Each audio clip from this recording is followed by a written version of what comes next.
రాజధాని అమరావతికి సంబంధించిన చట్టబద్ధత బిల్లు రాబోతుంది. సో చాలా రోజుల నుంచి ఆంధ్రప్రదేశ్ ప్రజలు వెయిట్ చేస్తున్నారు. సో ఈ నేపథ్యంలో మనతో మాట్లాడడానికి టీడీపీ ఫ్లోర్ లీడర్ శ్రీకృష్ణ దేవరాయలు గారు ఉన్నారు. సో చెప్పండి సార్, రేపు పార్లమెంట్లోకి అమరావతి చట్టబద్ధత బిల్లు రాబోతుంది. సో దీని వెనుక ఎంత కృషి ఉంది? ముఖ్యంగా ఈరోజు రేపు పార్లమెంట్లో రాబోతూ ఉంది, లోక్సభ రాబోతూ ఉంది అమరావతి బిల్లు అంటే క్యాపిటల్గా.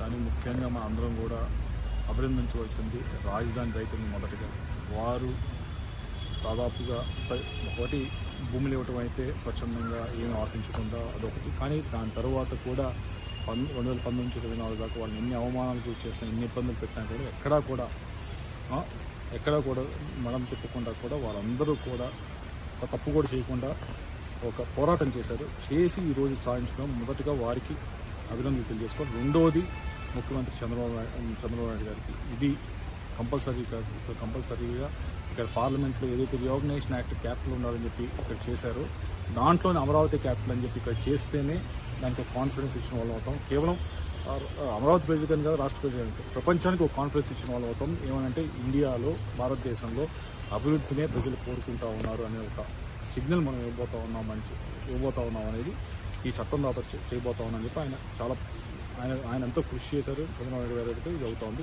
మూడవది ప్రధానమంత్రి గారు, కూటమి ప్రభుత్వం అందరం కూడా కలిసి పోటీ చేసినప్పుడు ప్రజలు దీనికి ఒక మ్యాండేట్ ఇచ్చారు. ఇక్కడే అమరావతి ఉండాలని చెప్పి గట్టిగా మ్యాండేట్ ఇచ్చారు కూటమి ప్రభుత్వానికి. కాబట్టి మనం ఈ చట్టం చేస్తేనే నిజంగా ఆ మ్యాండేట్ ఫలితం ఇచ్చిన దానికి మనం ఒక రిటర్న్ బహుమతి ఇవ్వగలం అనే ఉద్దేశంతో రేపు ఈ చట్టాన్ని తీసుకురాబోతున్నాం. కాబట్టి వీరందరికీ కూడా అంటే రేపు ఓన్లీ లోక్సభలో అయితే రాజ్యసభలో ఎప్పుడు అవుతుంది? క్యాబినెట్ ముందుకు లేకపోతే డైరెక్ట్ గా లోక్సభలోనే పెడతారా బిల్లు? డైరెక్ట్ గా లోక్సభలో పెడతారు.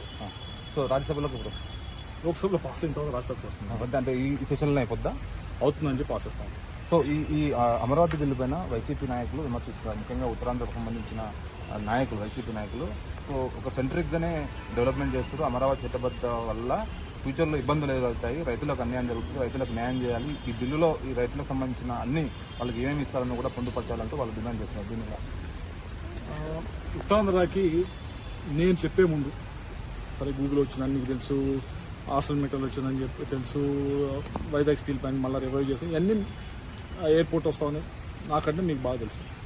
కానీ మిమ్మల్ని కోరుతా ఉన్నా, ఎవరైతే ఈ విమర్శలు చేస్తా ఉన్నారో వారి దగ్గరికి వెళ్ళి ఒకసారి అడగండి. అయ్యా, మీరు 2019 నుంచి 2024 దాకా చాలా మంది ఇక్కడ మంత్రులుగా వరగబెట్టారు కదా, ఏమి తీసుకొచ్చారు ఈ ప్రాంతానికి, ఏమి అభివృద్ధి తీసుకొచ్చారు మీరు ఈ ప్రాంతానికి, ఒకసారి అదేదో చెప్పండి అని చెప్పి ముందు అడగండి. అది దాని తర్వాత అమరావతి దగ్గర ఎక్కువ అభివృద్ధి జరుగుతుందా, వైజాగ్ దగ్గర ఎక్కువ అభివృద్ధి జరుగుతూ ఉందా, లేకపోతే రాయలసీమ దగ్గర ఎక్కువ అభివృద్ధి జరుగుతూ ఉందా, దాని తర్వాత డిస్కషన్కి వెళ్దాం.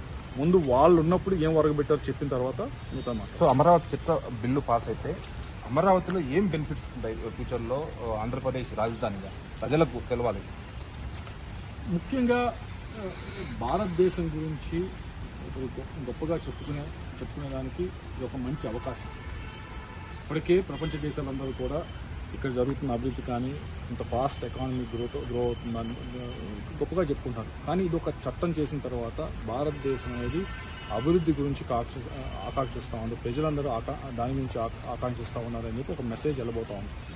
ఎందుకు అంటే ఒక ప్రాంతంలో ఇంతమంది రైతులు స్వచ్ఛందంగా వచ్చి భూమి అవుతుంది, అది ప్రపంచంలో కూడా ఎక్కడ జరిగి ఉండదు. ఇచ్చిన తర్వాత దాన్ని కాపాడాల్సిన బాధ్యత ప్రభుత్వాలు, ఏ ప్రభుత్వం ఉన్నా కానీ ప్రభుత్వాలు కాపాడి దాన్ని ముందుకు తీసుకెళ్లాల్సిన బాధ్యత. అదే ఈరోజు జరిగిపోతూ ఉంది. దాంతో ఒక కాన్ఫిడెన్స్, ఒక మెసేజ్ వెళ్ళిన తర్వాత ఆంధ్రప్రదేశ్కి వచ్చి ఎవరైనా ఇన్వెస్టర్ వచ్చినా, ఎవరైనా వచ్చి అక్కడ అభివృద్ధి చేయాలని ముందుకు వచ్చినా కానీ ఒక కాన్ఫిడెన్స్ అనేది వస్తుంది. దానికి ఈ బిల్ అనేది ఊతమిస్తుంది. Okay, thank you very much అండి. ఇది రేపు పార్లమెంటు ముందుకు అమరావతికి సంబంధించిన చట్టబద్ధత బిల్లు రాబోతుంది. సో అమరావతి క్యాపిటల్ సిటీ అవ్వడం వల్ల ఫ్యూచర్లో భారీ పెట్టుబడులు వస్తాయంటూ లావు శ్రీకృష్ణదేవరాయలు అంటున్నారు. అశోక్ రెడ్డి, వేటి న్యూస్, న్యూఢిల్లీ.